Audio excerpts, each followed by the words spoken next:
Disconnect power and water supply. Remove the detergent drawer. Remove the back panel screws. Remove the back cover. Label the connectors.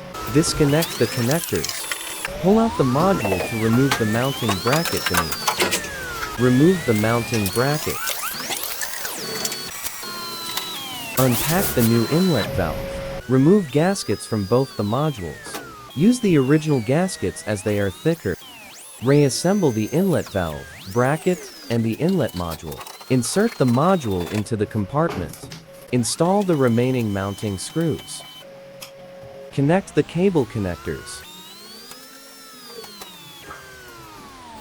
Close the back top compartment cover.